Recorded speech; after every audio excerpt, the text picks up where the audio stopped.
And welcome back, fellow patriots, to the Conservative Review podcast here on this new year, this new decade, Friday, January 3rd. And what a day, what a night it has been. You know, I was commenting to my colleagues here that yesterday was awfully quiet for the first workday of the new year. Usually it's when the news cycle breaks open after a week and a half of silence. But what ultimately happened was, I guess because it was, late in the week, most people were chilling out until Monday. Congress isn't back until Monday. It was awfully quiet. So I took the night to go to the range. And when I go to the range, I zoom everything out. I wanted 2 hours. I could fire a couple hundred rounds downrange. It's been a while since I've done that. Haven't gone really in a couple months. And I come back and I see the world changed. Qassem Soleimani, the Wicked Witch of the East, was killed. Look, before everything else, I know there's often a lot of negativity on this show. A lot of people accuse me of being the Grim Reaper because we often don't sugarcoat the truth here. And we note how both parties are screwing us, but we also give a positive vision of what should be done. But at the same time, I feel the need to congratulate the president when he does something right. When something is done effectively. And just because this administration continues to do other things that kind of run hypocritical, run into headwinds of the strike against Soleimani. In other words, for example, they continue to prop up the Baghdadi government that is pro-Iran, although hopefully this is a harbinger for change in the administration. Pompeo is still funding the Lebanese armed forces, which is nothing but a proxy for Hezbollah. But it doesn't take away the fact that they did the right thing here. Now, there's a lot of false dichotomies going on. There's a lot of, are you for intervention or against? I thought you were, Daniel, you just said yesterday, you're for getting out of Baghdad. You're for getting out of all this. Well, as we've noted so many times, it's not a matter of hawk versus dove, on or off. It's a matter of identifying what threatens us at a given time, what threatens us in the long run, and what are the proper tools to do the amalgamation of the right hard and soft forms of power, always juxtaposed to homeland security and immigration policy, which does tie into this in terms of Iran's ability to threaten us. And we're going to get to that hopefully a little bit later when we talk with our special guest, Colonel Dan Steiner. But before we bring on our guest, I just want to go over some of the political, ideological aspects of this. We're always trying to develop on this program, what is a conservative foreign policy? And obviously, I ended off our first New Year's show yesterday talking about how it is stupid what we are doing in Iraq. Okay? It is stupid to go and have your relatives and friends stick their heads 3 inches from a hornet's nest, because that's just stupid to do. It's stupid in its own right, but also it undermines your ability to get rid of the hornet's nest from a position of strength. See, typically what you're going to do is you'll stand, kind of behind a closed door a little bit, you squirt that raid or whatever, poison that squirts out. Sometimes it comes in these bottles that squirt 20 feet away. I could kill the bees from a position of strength where they can't get me. I'm a lot stronger than them that I could kill them. But, intermittently, some hornets might shoot out. And you don't want any collateral damage. You don't want anything you care about within 3 inches of that. That's what we've been doing with Iraq and Iran. I've noted many times what affects us and what doesn't affect us. The Sunnis don't affect us. They don't have a nation state. They don't have the Hezbollah sort of global network. The only way Sunni terrorists like ISIS could affect us is if we let them in the country. Now, we've let a lot of Sunni Muslims into this country that support that ideology. But again, once we make those mistakes, the best we can do is shut off new immigration from there, which we're not doing, but we should be doing.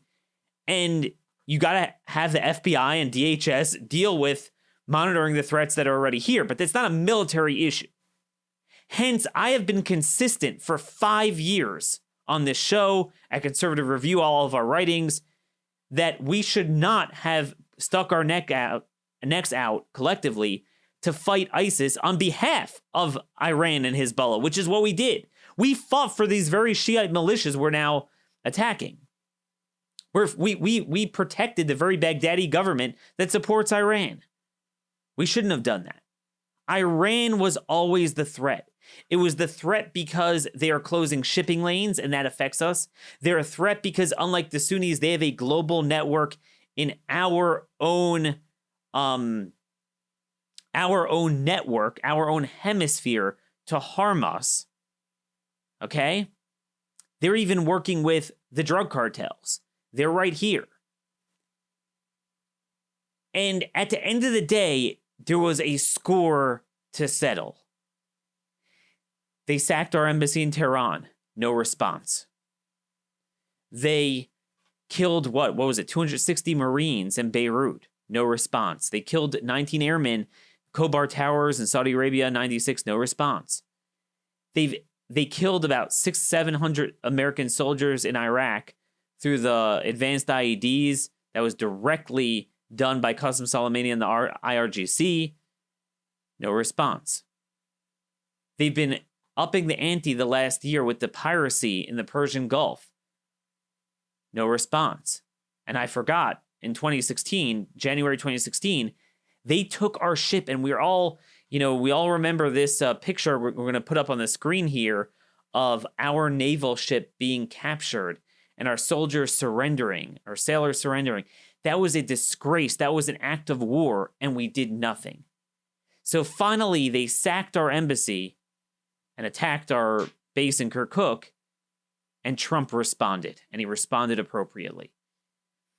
So I understand some on our side that eternalize a big part of our message that we need to do less in the Middle East in general and focus more on our border and more on immigration, more on homeland security. They're saying, look, well, Daniel, a lot of that was born out of stuff we shouldn't have done. The Iraq war was a mistake, so we shouldn't have been there. We shouldn't have had this. We shouldn't have the embassy there. We shouldn't have been in Beirut. We shouldn't have been doing this stuff. I get it. But two things. First of all, we need the shipping lanes. That is a problem, and that needs to be deterred. And number two, once you are there and they attack you, here's the deal. Here is the deal. You can't not respond to that. Like a lot of conservatives, I was appalled by our Somali operation in the early 90s. In fact, my father didn't vote Republican for the first time. In 92, he voted for Perot. One of the reasons was he was so ticked off at Bush Sr. for getting us involved in Somalia. But nonetheless, once the terrorists there, the Shabab-oriented terrorists there, those militiamen, dragged 18 of our soldiers through the streets of Mogadishu, then we needed to respond. Now, responding doesn't mean we forever nation building, get involved in their civil war and are responsible for the water, streets, and electricity, and then bring in 150,000 Somalis like we wound up doing. No, it means killing their people and breaking their things and then leaving. That's what we need. Strike and maneuver to what directly threatens us, or if maybe it didn't originally threaten us and we shouldn't have been there, but you can't look weak in that sense. You do need to respond. Versus hold and build. So my support for what the president did is not, walking back what I said earlier that we need to get out of there. It works in concert with it. Iran more than anyone affects us, but how do they affect us? In the Persian Gulf and through immigration. Well, we need to deal with immigration. We need to shut off visas from Lebanon. I mean, everyone's worried, oh my gosh, Iran's going to respond. Do you know how they're going to respond? I hope not, but if I were them, Hezbollah Unit 910, we spoke about them before. We just indicted a guy in New Jersey a couple months ago. FBI arrested a guy. They have kinetic trained terrorists that we have led into this country through mass migration from Lebanon, not just Lebanese Christians. We've brought in a lot of Shiite Lebanese that have served as agents for them. That is the problem. But the Persian Gulf is a problem as well because we have to keep the shipping lanes open. Killing the IRGC commander is exactly what we need to do. And at the same time, I think we need to get out of Iraq. I don't think we should have an embassy there. Why put something in a hornet's nest that we have to protect? Now, nonetheless, once it was done, we need to protect it. Now, I've filibustered a little bit too much here. We have a guest on the line. But one more thing I just want to say real briefly. I'm seeing insane things about suddenly everyone caring about the Constitution, that the president requires an authorization of use of force before killing a guy like Soleimani. This is the absolute last scenario and worst case to apply that. What we did in Syria, that needed use of force. We never had a Syrian AUMF like we had with Iraq and Afghanistan. As much as I don't agree with Afghanistan now, there was a AUMF for that. Even the killing of Baghdadi, I support that. But nobody criticized Trump for it, and I certainly agree with it. But notice no one criticized him because ISIS is like bad. But ISIS really doesn't affect us. I mean, that's the truth. They really don't. They're Iran's problem there. They don't have a nation state. They don't control shipping lanes. And that was in Syria where we really don't have a use of force.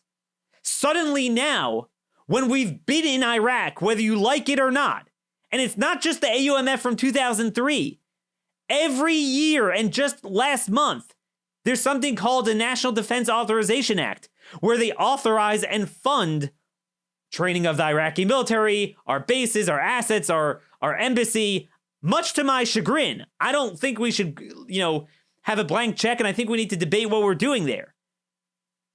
But nonetheless, they funded that. Congress funded it without any debate. So the president, if Soleimani is attacking it and sacks our embassy, that's a defensive act. And certainly the fact that they're saying he was planning more attacks. So don't tell me, oh, you need a use of force. No, that was a defensive act, and that he has a right to do. Now, the broader long-term thing about what we're doing there, especially in light of the fact that, ironically, the very government that we're there protecting is saying they're going to expel us because we killed Soleimani. Yeah, I mean, I think we need to debate what we're doing there, but that's part of it.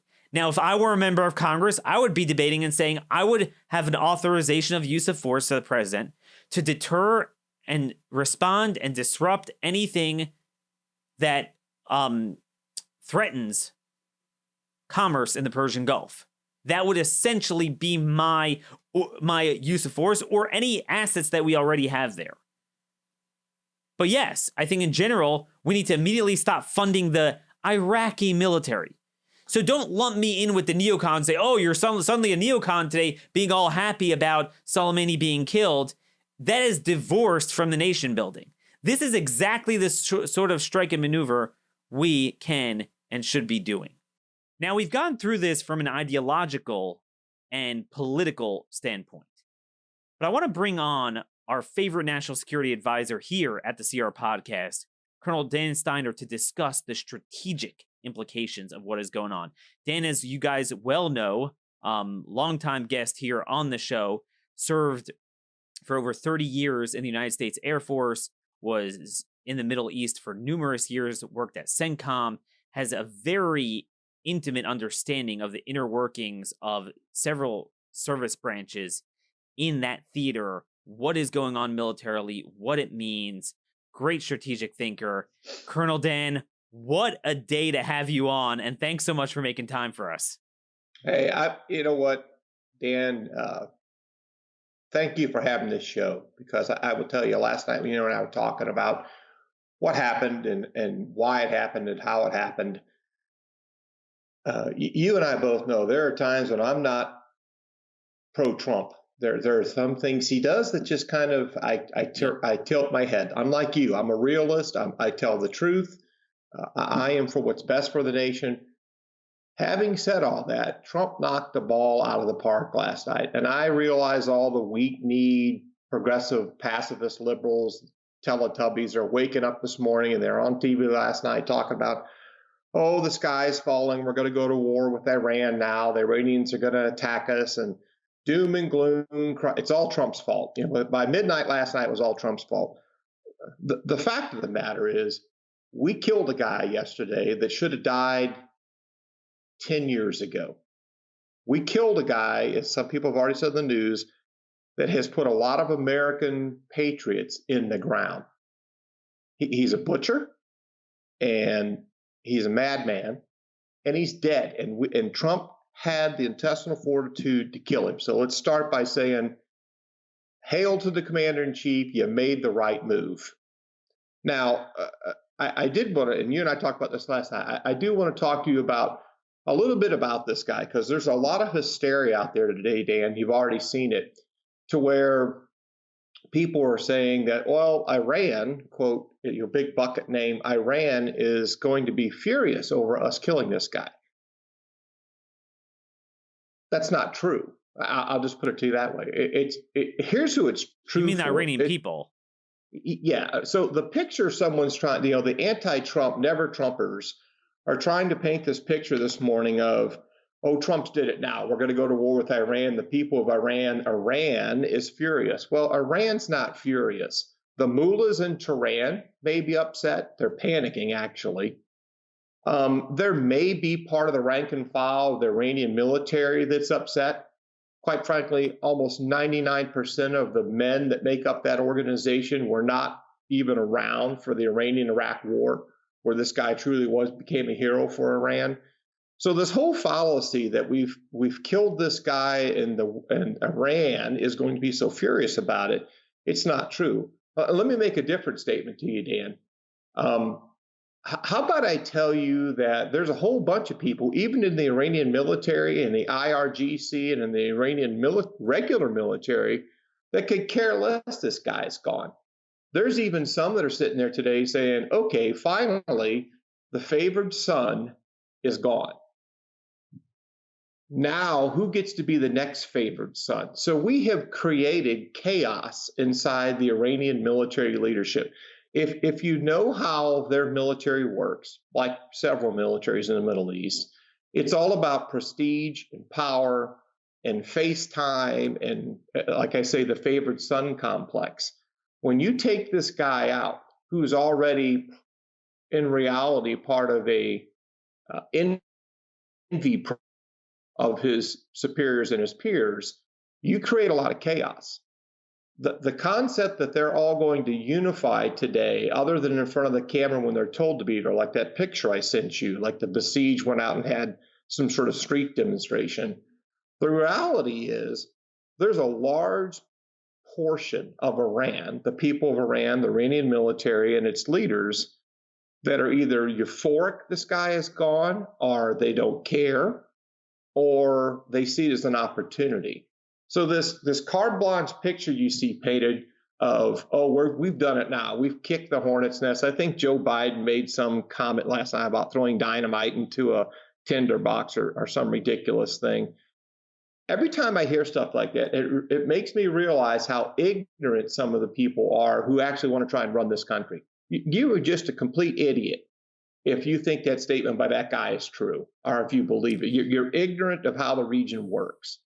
So one of the things that you said that really stuck out to me throughout the few times we had you on in the build up to this. And when I say the build up, this has really been building up for a while, where this is about the seventh or so provocation Iran has done, meaning going after the embassy, and the attack on our Kirkuk base was, pretty much the seventh time over the last 4, 5, 6 months.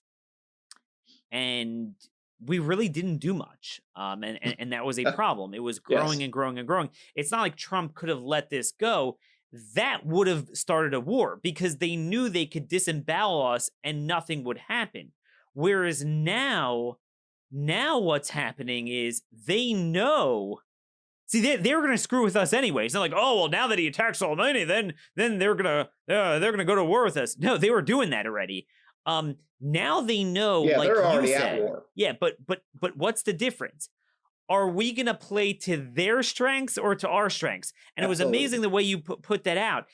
Their strength is when we focus on the ground, when we focus on the people of Baghdad and try to win the hearts and minds of the people. They're going to beat us at that. They're going to beat us any day at that. And that's what they did since 2003. And we really need to pull away from that. And I hope we do. But strike and maneuver, using our air or naval assets to just shoot off a threat, kill a threat. That is something they can't really rival us with. Isn't that true? So could you go through a little bit of the mechanics of what you think happened here just with the actual strike and how that speaks to our strengths and in the way we're going to deter Iran in the future? Because everyone's talking about their response. Yeah. But yeah, absolutely. we get a response too. We talk. I wanted to start all this by talking about who this guy really was and how Iran really feels about this guy. So we got that accomplished. So we'll move that aside. Let's talk about the tactical and strategic issues of what we did. Make no doubt about it, the leadership inside the Pentagon has wanted this guy dead for a long time. The problem is you can't get permission to kill him. You couldn't get permission from the last 3 presidents to kill him. There's been a rumor out there, and we won't say that much about it, but somebody almost got him in Syria a couple years ago, went after him, messed him up for a little while. He laid low, came back out. It amazes me that that CNN and everybody refers to this guy as the shadowy general. He used to be, that's true.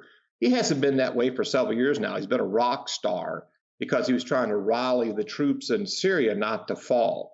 So this whole shadowy thing, again, shows you the ignorance of the people that are talking about him. But here's what I believe, and you and I talked about this last night. Here's what I believe happened. I believe that they sat down in their briefing with the president as the commander-in-chief, and they said, sir, here's what happened. Here's how this whole thing in Iraq took place. And in that conversation, it became very clear that, as everyone has known forever, the guiding force behind these type of operations is the Al-Quds force, which Soleimani commanded. He was the key figure behind orchestrating what took place in Iraq. They probably stacked on top of that the issue that it appears that we have other imminent effects about to happen. You and I have talked about that before. Since the tanker events of last year, they do something, we do nothing. They do something, we do nothing. And so they've gotten so emboldened with their actions that Soleimani, of course, now to keep poking the bear. And so when this briefing was completed, somebody probably made the comment to Trump about, okay, sir, you can't have another Benghazi. Something made him say, I've had enough. Do we know where this guy Soleimani is? Yes, sir, we do, because they track that guy 24/7, 365 for years now. There has been a plan on the books on how to do him for a long time. What there wasn't was permission to do him. When Trump gave permission to go after this guy, it was a done deal. They were going to get him because his patterns of life, everything he was doing that made him predictable, he was so confident and arrogant and emboldened in his actions, especially in Iraq, flying in and out of there, riding around in convoys. Everything made him an easy target. What I like, and I hope I'm true on this, and you and I talked about this last night, I hope the way we went after him is part of the message. One, if we went after him with assets that were in theater that everybody in theater is used to seeing, if you're out there and you see MQ-9 flying around, but you see them every day, and especially you've seen a couple more of them since the embassy Can you just attack. describe that? An MQ-9, is that a drone? It's a Reaper. Yeah, it's a very, very high-tech drone. It's a weapons platform. It's an incredible piece of hardware. Now, Dan, we go back to your comment. We have to fight from our strengths, not from our enemy's strengths. Our enemy is an asymmetric, nonlinear terrorist organization that hides in the public, and so we chase them in the streets. We didn't do this. We went after him with our strength. We took an asset that everybody in theater was probably used to seeing on a continuous basis, and lo and behold, we struck him from that asset. So an hour after that happened, the next time anybody in that area that's pro-Iranian militia or IRGCs, because they're there, when they see a helicopter, when they see a drone, hear a drone, they can hear a cat in an alley and they're going to flinch. And that's the psychological warfare of what we've done to them. We killed your top dog. So we've shown you that the president has changed his attitude. Now, When you hear that little noise outside, what is that? Will you get into a car and start it up? It's like when mafia chiefs used to go to war with each other. Who goes out and starts the car after a car blows up? Who in the world's going to fly into Baghdad's airport that's any type of operational leadership of Iran to work in Iraq after what happened yesterday? Nobody. They're in bunkers that are below the bunkers right now. So this was a brilliant move. And I think this was Trump finally looking at the Pentagon, looking at the bureaucrats and saying, shut up. My warriors, take this guy out. Because you know, Dan, as well as I do, the argument was probably, oh, sir, if you do this, we're going to have that. Everything you heard on CNN and MSNBC last night.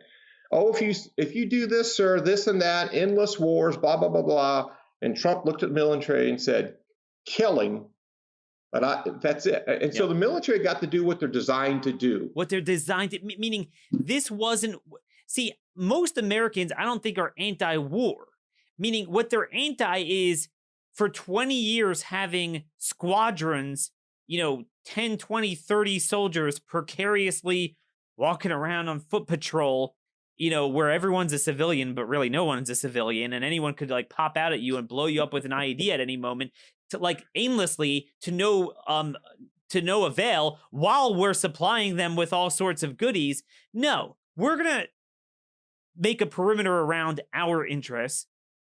You could do what you want, and we're gonna zap you. And what I liked is, again, the president kind of said what I said, not using this as a harbinger of more involvement. Quite the contrary, his next tweet that he put out, the first was the American flag. He didn't say anything. This morning he said something. And then now he just said, we've spent billions of dollars, playing around in Iraq. Well, what do you mean? You just got more involved? No, that's not being more involved. That's being involved in a smarter way, which is not really involved. And because I think that was in response to the Iraqi parliament, talking their thing. He's like, yeah, well, we spent all this money on you. Go screw yourself. If you want to be an Iranian proxy, that's fine. We're not going to help you, as Obama did. We literally helped the Iranian proxies and bailed them out from the Sunni insurgency. That's what I want to see in the future.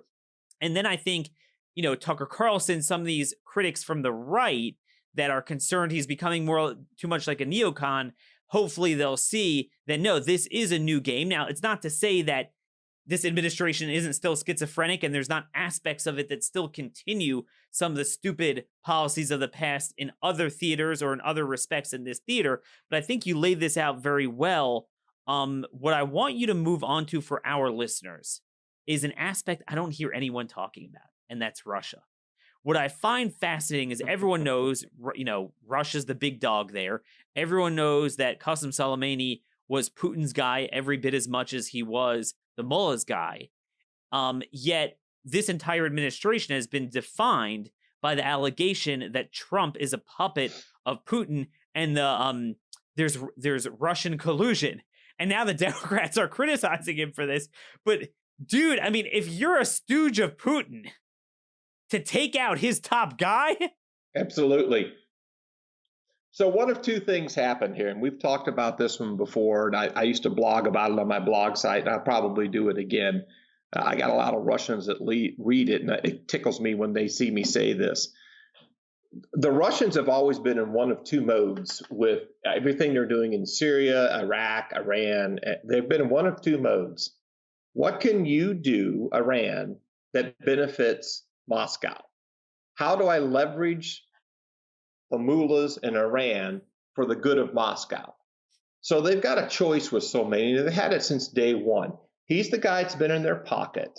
He's the guy that made all the trips to Moscow. Dan, I'll tell you, all this talk about everybody's so upset about this guy dying, I guarantee you, if you get behind the closed doors in Tehran, you'll find out, and I think you and I talked about this last year, you would find out that some of those mullahs, some of those imams, some of those power brokers in Tehran, they were actually worried about Soleimani. They may not have said it publicly, but this is the guy that kept going to Moscow. And they don't trust Moscow and Tehran. If you think they trust Moscow and Tehran, people are just lost if they believe that. He kept going. He kept speaking with them. He'd come back and he'd tell his bosses, his boss, Khomeini, hey, this is what we talked about. But there were people around him that didn't trust that, especially other military commanders.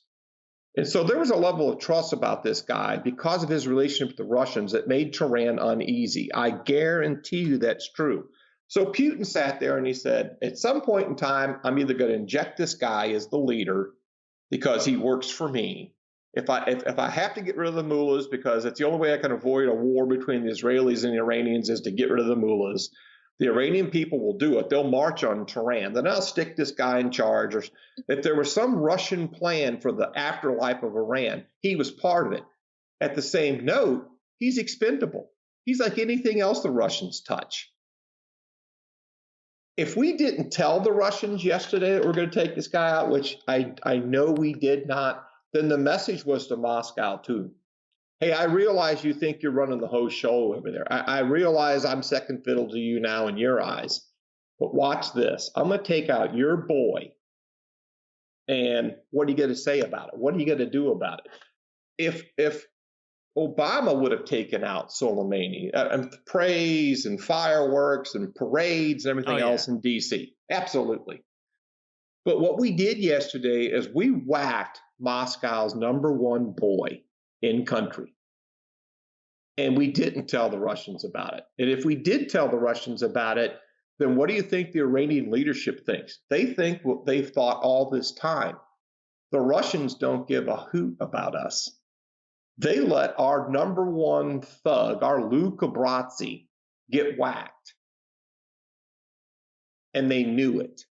So in Tehran, again, Trump has created this distrust, this paranoia. This one assassination attack, brilliantly executed by the Pentagon, has led to unknown consequences of crisis inside of Iran. This isn't about, oh my gosh, is Iran going to attack us now? This is how destabilized have we actually made the Iranian government. And that's the brilliance of what Trump did with this attack. And it's an attack that 3 other presidents wouldn't do.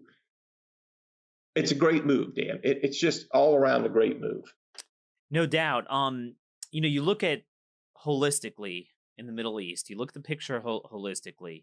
And again, as I noted in my intro today, generally speaking, we have gotten involved in too many things that don't affect us.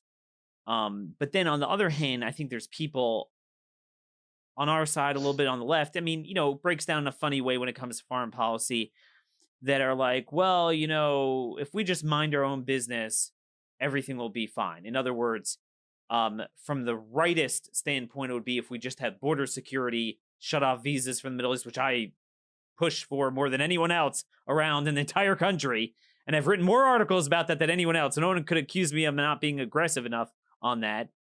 We'll be fine.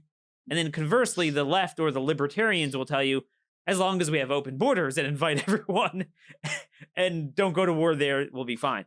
And I think there's a merit to certain things. So in other words, if there's a guy in Nigeria or Chad or one of these places dancing around with one of his militias, death to America, whatever. But Iran, because of the tools of statecraft, the Hezbollah global network, they did affect us. They have affected us.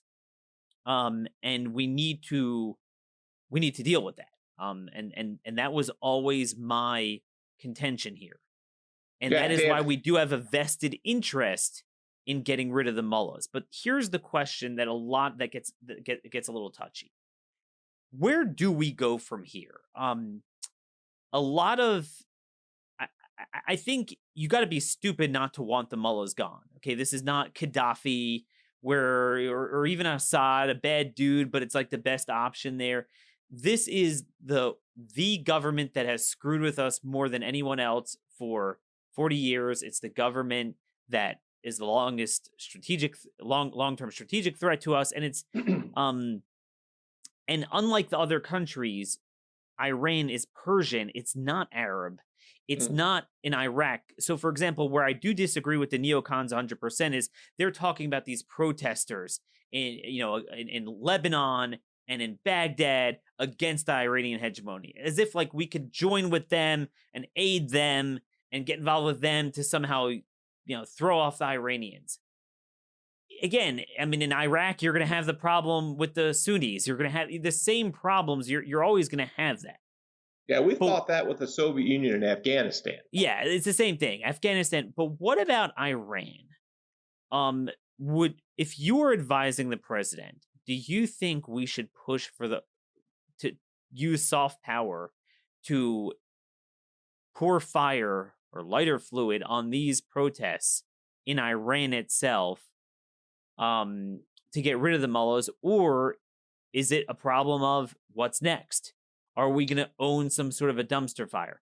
How do we do that without repeating the mistakes of the past? That's going to be the question. I think a lot of our side that doesn't like Iran understands the problem, but also understands that everything we've touched in the Middle East has broken the last 20 years. What comes next?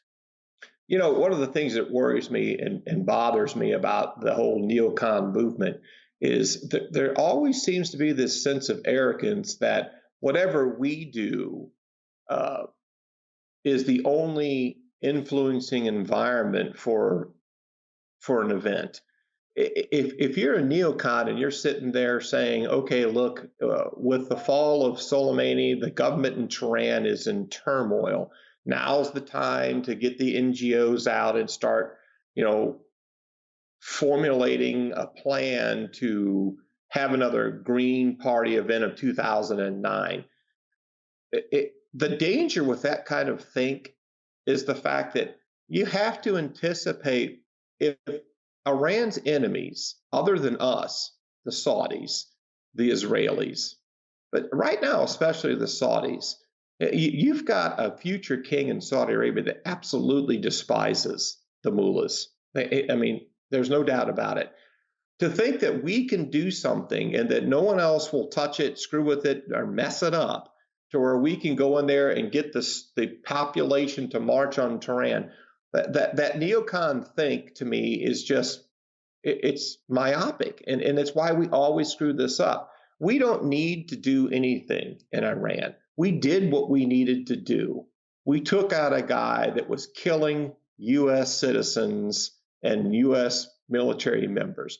We finally did what we should have done years ago. Now, we've cracked the glass for stability and paranoia in Tehran. The number one issue in Tehran today is it's paranoia over, did the Russians know about it and why didn't they warn us? It's paranoia over, how is it that this mission took place and we didn't know about it? It's paranoia over the infighting that will take place inside the Iranian military. It is extreme paranoia over, will the people, the youth of Iran now march on Tehran because they think the Lou Cabrazzi of the mullahs is dead and the military is disorganized. So if the glass is cracked, it's not our job to fix it, and it's not our job to make sure the glass falls. Our job is to defend this nation. That's the Pentagon's job. That's the United States military's job.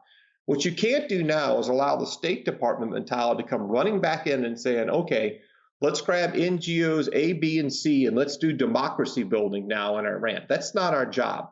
And that's where the neocons are wrong. Our job is to defend this nation. That's our number one priority. And we did that. And so whatever happens in Iran now, so what? If it begins to threaten us again, we move again. And that picture becomes perfectly clear to the rest of our enemies. Dan, there's a story about the Iranian event from yesterday that no one's talking about, and you and I need to talk about this. This entire event was watched in Beijing. We can sit there and talk about the Iranian bumblebees that are flying around, but there's a dragon on the other side of the world that has a plan for the whole world. Yep. And they're marching down the road with that plan. Now, they watched this take place.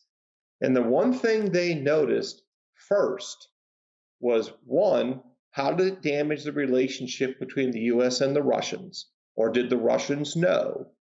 Two, look at how disunified D.C. continues to be.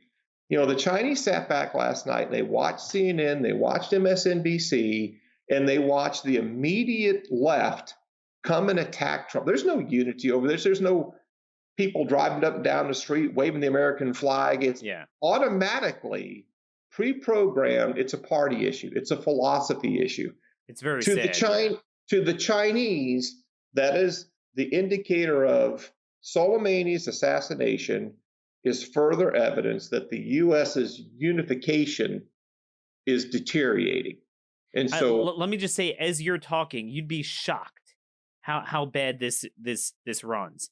Okay, someone, a friend of mine from Texas, just sent me a text as we're talking here, and to underscore your point, this is in Texas. Okay, it's not even like California. Basically, the Harris County Sheriff. Okay, the Harris County, that's Houston. Harris County Sheriff Ed, whatever his name is, Ed Gonzalez. Okay, so he liked, on Twitter you could retweet or like. He liked Zarif's tweet, the Iranian official government response that the U.S. acted with terrorism, targeting and assassinating General Soleimani. It's extremely dangerous and foolish. The U.S. bears responsibility for all the consequences of its rogue adventuralism. That was liked by a Texas sheriff. And just a friend of mine said that to me because a reporter for the Texan just tweeted out that they reached out for comment, like, hey, like, what's your deal? But I sorry to interrupt there, but I just want to show for our audience how a Texas sheriff, a Democrat city in Texas, but the Houston sheriff, basically, Harris County, is liking. It's not like, hey, I disagree strategically with some of the things Trump did, or like, he's liking a tweet from the Iranian government. I mean, you can't get more divided than that. I tell you, there are people that just feel compelled to talk about things. They see an event on the news, and it's like most politicians, their staffers say, hey, sir, you got to get out there. You got to make a comment. You got to tweet something out. So everybody likes to run to the microphones and run to the podiums. When I was talking to you last night on the phone, I was watching MSNBC because I wanted to see how long does it take? Okay, the guy's his body's still warm. Can we start blaming Trump yet? Can we say that Trump's a madman? He's out of control. He's insane. Blah, blah. And it all started. And then it dawned on me. I was talking to a very good friend while I was talking to you. I was texting him in Qatar. And he said, just imagine the viewpoint from right now. The Beijing's just sitting there watching us going, okay, these guys do what's right for their self-defense. And their own political system and their media just openly attacks their commander-in-chief for doing it. And that's something they take notes. They go back and they change parts of their psychological warfare. I mean, the whole Chinese doctrine of unrestricted warfare that you and I have talked about before, yesterday wasn't just about Iran. Yesterday's about our other enemies, our true enemies. And we need to not lose sight of that. And I think that's a good segue, Dan, for me to tell you. I wanted to come on here today and tell you, everybody's talking about what the Iranians are going to do. They're going to do this. They're going to attack. It's going to be fierce. It's going to be dramatic. Okay, here's what really matters. We can tell when they're doing something. If they're posturing their military in a kinetic fashion, we can tell. We know the minute any Iranian military assets moving anywhere. We know that will get to the president. He will be briefed if it actually looks like the Iranians are posturing themselves. If they're not going to posture themselves, if they're going to go to a proxy to go do something. Which is probably what they would do, one of the Iraqi militias, yeah. Yeah, if they take the action in Iraq. Let me tell you right now, it was interesting to me that within 24 hours of this event taking place, Netanyahu went to the Israeli government, like I was talking to you about, and said, hey, we need to postpone this whole legal case about me. Now's not the right time. And I thought, well, that's a crazy way to say that, because I imagine they're just going to slap him in the face and say no and keep going. Boom, they said yes, which means he put something on the table in front of them and said, I'm telling you, this isn't the right time to do this. So that tells me you think he had a heads up? I think Trump let Netanyahu know, hey, I'm ready. I put extra forces in the field to take this guy out. We launched some QRFs within 48 hours of that embassy attack that were disproportional to taking care of the embassy. That was the posture to get ready to take this guy down. Dan, do you think that you brought Israel into it? now you just remind me of this aspect of it. Do you think that Netanyahu is going to go after Nasrallah? I mean, the full Hezbollah head in Lebanon. There's an argument right now. Probably, if you go after him, does Hezbollah go to war with you? Do you want to go to war? But you just took out something that's far more important than Nasrallah. And so in Tehran or in Nasrallah, I told you last night, when Nasrallah got word that Soleimani had been killed, he got in the bunker that's underneath the bunker that he typically hides in. He had to have. In other words, I mean, Nasrallah is basically like the Al Sharpton, and Soleimani was the Soros. I mean, he was what mattered. Nasrallah is just a bloviating fat boy. I mean, it's just, he just says the Islamic verses and whatever. But it was all run out of the IRGC. I don't believe that Tehran can use Hezbollah in an open kinetic, because right now Hezbollah truly is a kinetic fighting force. They have transitioned from, just little idiots running around with AK-47s on the streets of Beirut. They are a kinetic fighting force. They train like one, they march like one, they dress like one. If you look like a duck and quack like a duck, you must be a duck. Yeah. So using Hezbollah is probably not the right thing to do. Let's come full circle and think asymmetrically on this. If Iran wants to make a statement in order to prove to its military leadership that this will not go unpunished, if they've reached that point, which I'm not convinced they are, I'm not convinced they're prepared to do anything about this. But it's very easy to reach out to someone that has no direct ties to you. You want a Tom Clancy version of what could happen? Imagine a phone call that comes out from a third source, party source related to the mullahs, and someone gets a phone call and they say, hey, look, here is a Swiss bank account that you have access to. What we want you to do is we want you to conduct maximum damage against the U.S. to your greatest extent possible. And when you've done that, that account will have this amount of money put into it. Sounds like South America back in the 80s a little bit, back in the late 80s, early 90s. If you want to really get paranoid, you have to start thinking about a statement the Iranians made, and this one last year. We are closer to you than you think. When the Iranians who made that statement, by the way, talking to us, United States, then exactly. It was Soleimani himself. Exactly. For our listeners, correct. He himself was the one who made that, and that's why I started off the show with Hezbollah Unit 910. If I were the Iranians, especially when you talk about bringing the fight to us, striking the fear, they know most Americans really don't care about Iraq. And contrary to what the media is saying, there's really not much they can do. If anything, had Trump not responded, they would have done more because they knew they could get away with it. Now they're scared. That is really where they could harm us. And that does get back to immigration, which unfortunately no one's talking about. I have called on Trump to shut off visas from Lebanon. I mean, Lebanon, that is really, that is where they're going to get us. And unfortunately, it's already, even if we did, which we should, but it's already in this country. Well, that's what I wonder if they're going to call, because I don't want to get into too much what I've heard, classified information, but let's just say these people are much more serious than any Sunni terrorist that's in our country. Oh, 910? Oh, yeah. Unit 910, yeah. Yes. The FBI and every major FBI field office has a Unit 910 division or office that deals with that. They have, in various places, they have weapons caches that are designed to turn on. And I always wondered when they would turn on that switch. And we have to hope and pray that it doesn't happen, because that really is our vulnerability.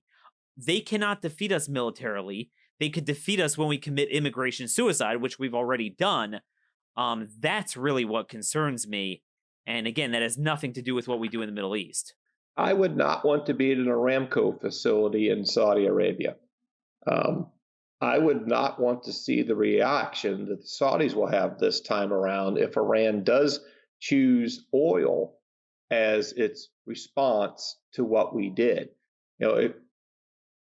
It's pretty easy for them to spike oil for a short period of time It's also kind of a saving grace maneuver, which they need right now. They need a saving grace maneuver to calm down the senior leadership of the military. Even then, their options are limited. The market's not like what it used to be. I mean, remember a couple of months ago, everyone was talking about that. It fell flat, and oil prices did not go up. Tankers and gas is cheaper now than it was before the tankers were attacked.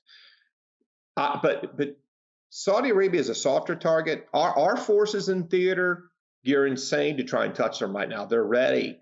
Like I told you last night, if you drive by a U.S. facility checkpoint right now and you spook somebody, you're going to get lit up. I mean, that's just all there is to it. The bad guys know to get away. They understand that. It's those other little hanging fruit guys out there across the world that worry me. I'll give you what I worry about. I know there's a relationship between Hezbollah and the drug cartels. I worked that relationship officially at one point in my life. These cartels are so emboldened now. They're so wacky compared to just 2 or 3 years ago. I mean, they're doing things now that I've never really contemplated they could do. How bad is it for some third-party member to call those guys and say, you want to make a lot of cash? Here's what I want you to cross that river and do something really stupid, then I'll take credit for it. And I'll prove to the American people that you don't know where we are. We are closer to you than you think. Exactly. And so you get these guys who we seem to be totally ignoring, who are armed to the teeth, that have great tactics, that are they can sit across a river and lay waste to El Paso. I mean, you and I are on text chains with our friend Jason Jones. We were talking about just, in Tamaulipas, literally the local county governments in Texas are warning not to go there. They're hearing the gunfire every day. They're right there. And we still, as good as our military is, like you just talked about, lighting people up who get around our bases, our border is not like that. Oh, no, because we don't view them as belligerents, and that's part of the problem. So we let them kind of come in. And again, the two are not mutually exclusive. I agree with Tucker and, people that support America First approach, that it needs to be mainly about our border. And that's what we're bringing is back full circle. The border, the visas, Homeland Security. But again, it's not mutually exclusive with doing strike and maneuver appropriately where people threaten us abroad as well. The two work together as long as we don't get sucked in further to the Iraqi military and the Afghani military. No. That's what needs to end. But the funny thing is, all these people bellyaching about Trump, they nearly unanimously passed an NDAA just a couple weeks ago, right before the Christmas break from Congress. It sends money to all these people. Giving money to all these people. So where's the president's authorization? Well, he's defending the assets that you guys keep funding, so the authorization, people talk about the 2003 and 2001 AUMFs, but they forget that every subsequent year, there's been an NDAA codifying whether Congress initiated it or not, and whether the president did things unilaterally over the years. They codified that already. And I disagree. I think we need to be debating more what we're doing in these NDAAs rather than blank checking and then putting other garbage like 4,000 more Afghani immigrants in and jailbreak provisions and stupid domestic, more entitlement programs for government workers, but whatever. But I was the one who complained about that. These guys voted for it. Every one of them, almost every Democrat voted for it in the Senate. So, Chris Murphy from Connecticut, give me a break. He voted. He's saying the president, what he did was unconstitutional. He voted for that NDAA. That funds the embassy in Baghdad. It funds the Iraqi military, funds all that stuff. So yeah, we're there. I don't think we really should be doing that. But certainly, if you believe we should, then he was justified. Look, I think we're almost out of time here. I really appreciate you bringing this full circle. Just closing remarks. What would your advice be to the president on the next step? You always got to think a step ahead. What is that step? Well, it's a great point. The talk of the town today is that the Iranians, quote, this holistic definition of Iranians, are angry and they're going to strike out at us. Part of that statement is true. They probably will strike out at us somehow. but it's not based upon anger. I think the thing we need to come to terms with is that instead of being angry, Tehran is desperate. They're in a state of panic. We did something yesterday that shattered their glass. And so if you're a hunter, what's more dangerous, the animal that sees you or the animal you've shot and wounded? If we have wounded the mullahs' philosophy towards their ability to survive as a government in Iran, how desperate are they? Then the trick becomes, what part of their military will follow them if they make a drastically stupid decision like warfare? I talked to you last year about the rank and file of the Iranian military is no fan of Tehran. When most of their family sat in floodwaters last year and the government did nothing, that had ramifications. A general without troops is somebody dressed up like a Hollywood actor. I mean, that it's George Clooney playing a special forces colonel or whatever. We have to be cognizant of the fact that we didn't anger Iran yesterday. We severely damaged them. Now, the best thing to do is you don't need to do anything else. If someone in the State Department today says, well, sir, we have to do this and we have to do that. No, we don't. We do nothing. And the message is we say nothing and we do nothing. Be more like Russia and China. If you do something, let your military commanders realize, hey, if you all in Tehran make a decision to do something about this, me and my people, we're going to pay the price for this. If they are destabilized by this, which I believe they are destabilized by this. They are paranoid that Russia betrayed them again to a maximum degree. They're paranoid that Trump has decided to fight them in a way we should fight, not the way that the corporations want to fight, a nation state building. Then the president needs to do nothing right now. He lets them sit there and say, it's your move. You know, like I told you last night, Trump has basically said, I just whacked your number one guy. If you don't like it, let's step outside and you can do something about it. There's a decision to be made in Tehran. How far do you push this? Because if you poke that bear too much, it looks like it's not going to go your way. You're not going to get our ground forces against your ground forces. We're not going to search and clear Fallujah. We're going to hit you in ways you cannot deal with. Yep. No, and that's exactly what needs to happen. And like you mentioned, with their disquiet and unrest at home, that's a big thing. A lot of people would have said, you're going to have the Arab Street. You know, well, the Arab Street has kind of died. I mean, it's gone are the days of this, like with what's his name, Nasser in Egypt in the 6-Day War, where you had that guy standing up in front of like 2 million Egyptians marching around. I mean, no one gives a damn. They said the same thing about moving the embassy to Jerusalem. It fell flat. Like, you know, correct. The whole thing. And I think that's the lesson. And it's a lesson on domestic policy, too. The bullies of the political elite say, you can't shut down the border. You can't change immigration. You can't change healthcare. You can't change the foreign policy. Who says?